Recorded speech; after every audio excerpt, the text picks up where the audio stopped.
Welcome back, ladies and gentlemen. Thank you so much for joining me today. We are going to go over the Rams-Bucs game, one of the most highly anticipated games all week. Now, this was a back-and-forth battle against the elite of the NFC, fighting to see who would get the upper hand in the race for the #1 overall seed. Now, today we're covering the biggest key moments. We're going to talk about how the tides turned and what could have happened otherwise. We're also going to finally circle back and cover individual performances and then try to project what that might look like for Week 4 fantasy matchups. But without any further ado, let's get into this Relentless Rundown.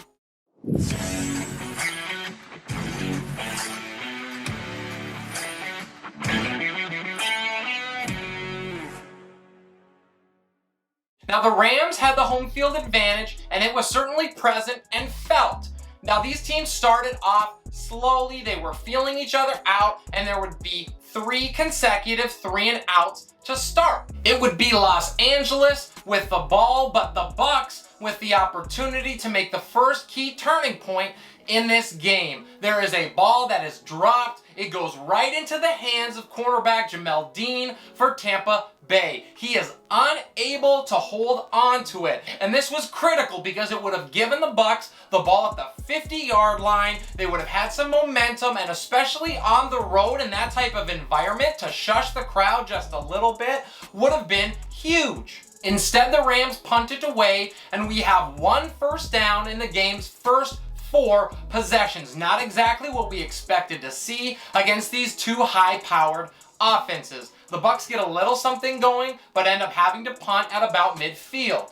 Because of that, the Rams would start at their own 5, and it was on this drive that we began to see and understand what this Los Angeles offense is truly capable of. They rumble for a 14-play drive that ends in a touchdown, a 5-yard strike to tight end Tyler Higbee. Stafford was phenomenal on it. He was 8 of 8 and looking just great. There was awesome protection for Stafford. He had time to go through his reads and make the right decisions, and he did. Tom Brady, not to be outdone or upstaged, responds. The Bucs go on a long drive, capped by a 3-yard touchdown run by Chris Godwin to tie this one up at 7 with just 4:03 to go in the half. But LA wasn't done. They put together a 10-play, 75-yard drive right before halftime that ends with Cooper Kupp's 4th touchdown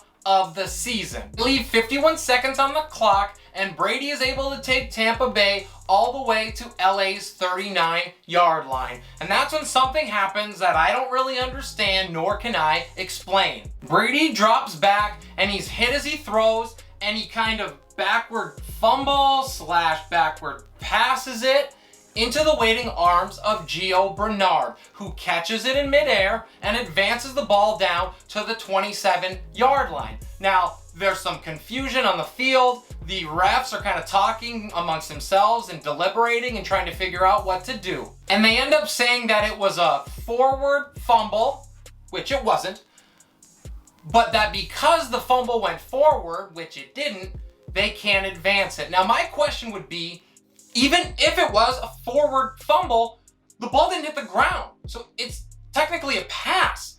And he caught it and ran with it, so why can't he advance the ball?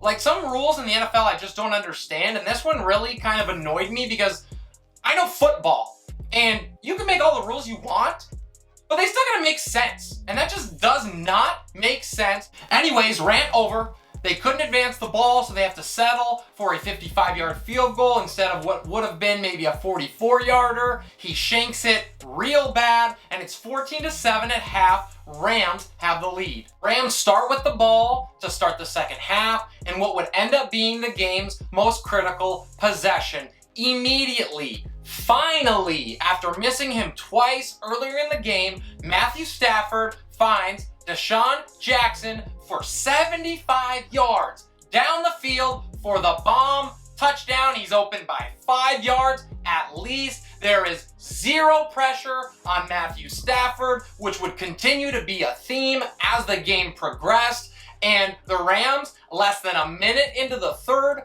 take a 21-7 lead. And that momentum really shifts heavily now for Los Angeles. Now the Bucs, clearly sensing that this one could get out of hand, respond.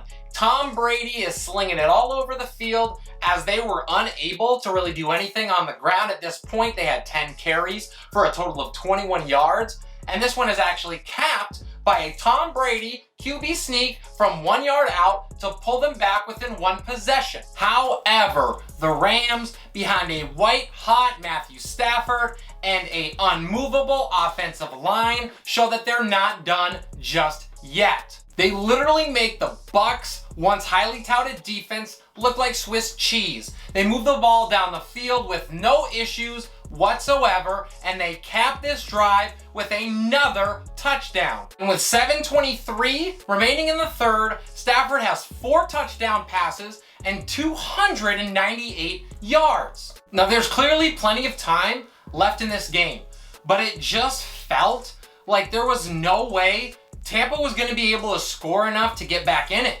because the Rams were a runaway freight train that just could not be held in check. To make matters worse, the Bucs not only went 3 and out, but then have a horrible shank of a punt that ends up being a 14-yard punt to give the Rams back the ball in great field position as if they needed the help. Now, the Bucs do something that they hadn't been able to do since the second possession of the game, and that is keep the Rams out of the end zone. They hold them to a field goal on this drive. And as time winds down in the third quarter, we get to our final critical turning point in this matchup.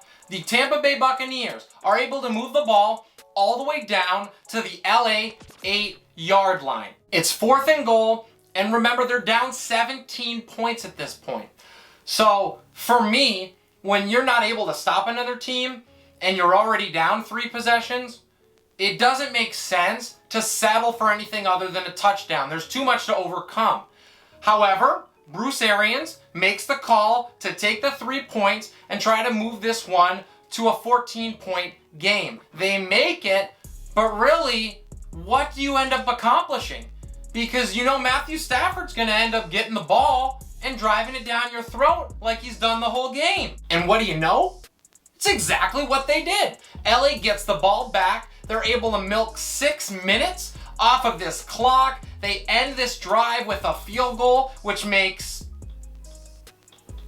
6 straight possessions where they put points on the board. It made the call to just take the field goal from Arians look even sillier than it was happening in real time. And with 8:14 to play, this one was already over. Tampa Bay would add a 7-yard garbage touchdown near the end of it to Gio Bernard, but we would have our final score 34-24. Rams take the victory in a huge matchup. I'll take this opportunity to say, if you are enjoying the content, if you haven't done it yet, please like and subscribe. And now let's get into the reaction from this game. Now, I think it was early on, these teams were just feeling each other out. They were trying to figure out where they stood with each other, and it became very clear, very early, that this game was going to be won in the trenches by the Los Angeles Rams. Both offensively and defensively, they were able to dictate the line of scrimmage, and I think the Rams came into this game looking to prove a point against the world champions. They wanted to show that they could stand up with anybody. And they did. They played almost perfectly. They only had 1 penalty for a measly 4 yards and really showed that they can hang with any team in the league. Defensively, they were all over Tom Brady. They made him look uncomfortable. They got him out of rhythm. They pressured him often. They recorded 3 sacks and had 6 tackles for loss as well. On top of all that, they allowed a total of 35 yards rushing at a clip of just 2.7 yards per carry. Not only did Matthew Stafford have plenty of time to look downfield and spread the ball out to his many receiving threats, but he looked to be in full and total control of this offense. He targeted 5 different receivers at least 5 times. And honestly, it didn't really look like there was anything Tampa Bay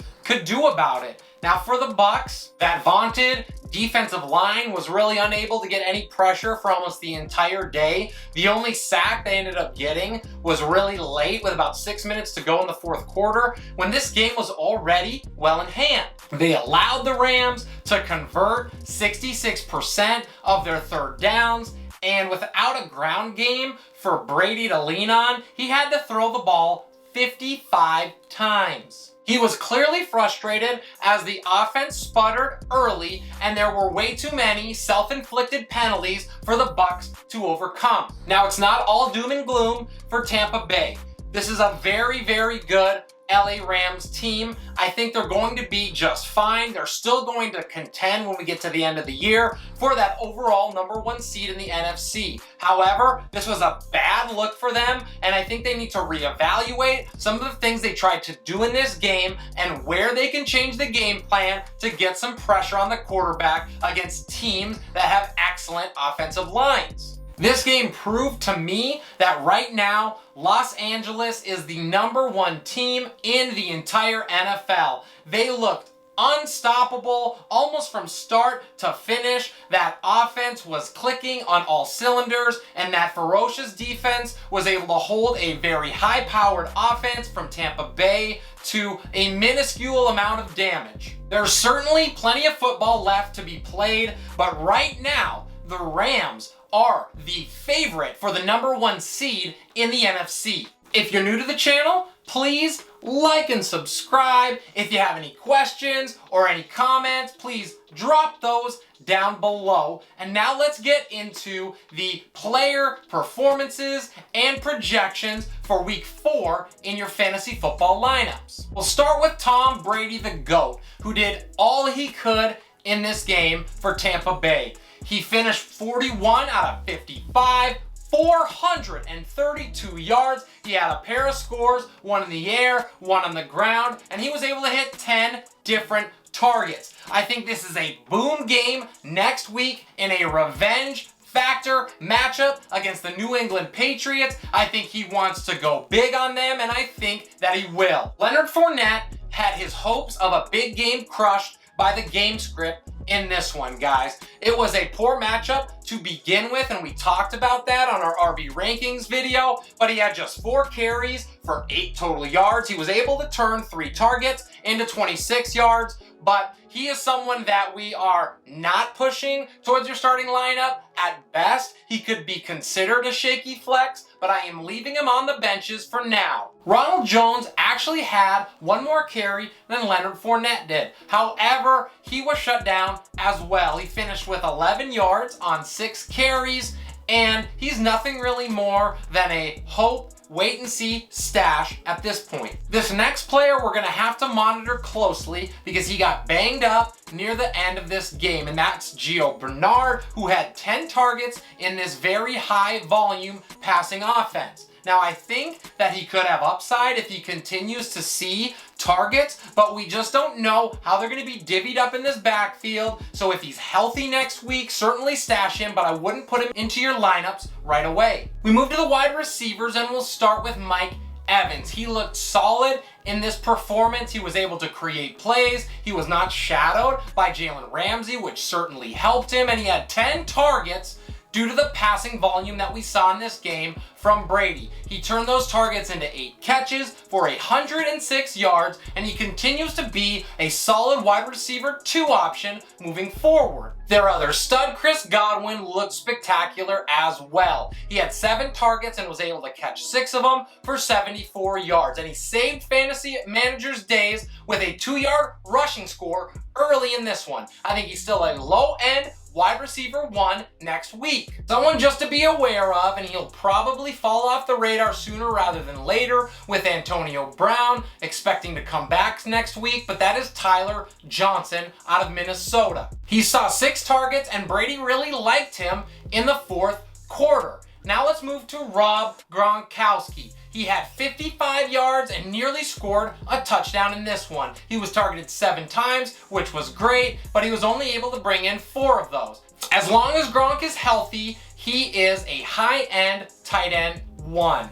We'll move to the Rams now, who get the Cardinals in week 4. And we'll start with Matthew Stafford, who for my money had the best performance of any quarterback in week 3. Sure, Josh Allen looked amazing, but when you consider the defense difference that these teams face, I'll take that really tough Tampa Bay defense and the performance that Stafford put against it to the lowly to mid-level Washington football team defense that Josh Allen balled on any day. Now, Stafford looked spectacular. He was 27 out of 38. He finished with 343 yards and 4 touchdowns. He could have been even more lethal had he not missed a couple of deep balls to Deshaun Jackson. There's going to be a ton of points scored against Arizona, and I think that moving forward, Matthew Stafford is a locked and loaded QB1. Now, coming into this week, we said we didn't really like Sony Michel because of the matchup that he was facing, that tough Bucs front 7. That proved to be true as he had just 67 yards. Now, he did have 20 carries, so you love to see the volume. You love to see that he is going to be the guy while Darrell Henderson is out. We'll need to monitor Henderson's status as we head into next week. I think that even if Henderson were to not play, Michel is still better left on benches. Deshaun Jackson flies into our radar in a big way. He had 5 targets, which were all way downfield. Now, he was only able to catch 3 of them, but he did it to the tune of 120 yards and that 75-yard touchdown. I think he's definitely worth a stash in this high-powered offense, but due to the unknown volume he's going to receive, we're benching him for now. Robert Woods continues to underwhelm, and at this point there has to be some worry about his overall lack of targets. He had just 6 in this game, and he turned them into 3 catches for 33 yards. We have to now slide him down in our rankings. I have him as a wide receiver 3 with some upside until his target share improves. Obviously, a big chance for a rebound game against the Cardinals. However, at this point, I need to see it before I'm gonna believe it. For Cooper Kupp, it's the same business as usual. We loved him and had him in our top 5 in the rankings coming into the week, and he delivered. He turned his 31% target share into 9 catches for 96 yards and a pair of touchdowns. He is currently first in the NFL with 5 of them. Van Jefferson, the last wide receiver of note here, he had 4 catches on 6 targets for 42 yards. I think he could be a stash in deeper leagues, but that's it for now. And then finally we move to the tight end, and that is Tyler Higbee. We really liked him coming into this game. We knew that there was upside in what should have been a high-scoring match, and he had a delivering performance here. He looked great on the day. He was one of Stafford's favorite targets. He fumbled, but didn't lose it, and he was able to catch all 5 of the balls thrown his way for 40 yards and that touchdown. He is a solid tight end 1 option moving forward. That's all I got for you guys. Please, if you haven't done it yet, like and subscribe. Drop your questions, drop your comments down below. This is Relentless Press. I am your host, Abriam Opatz.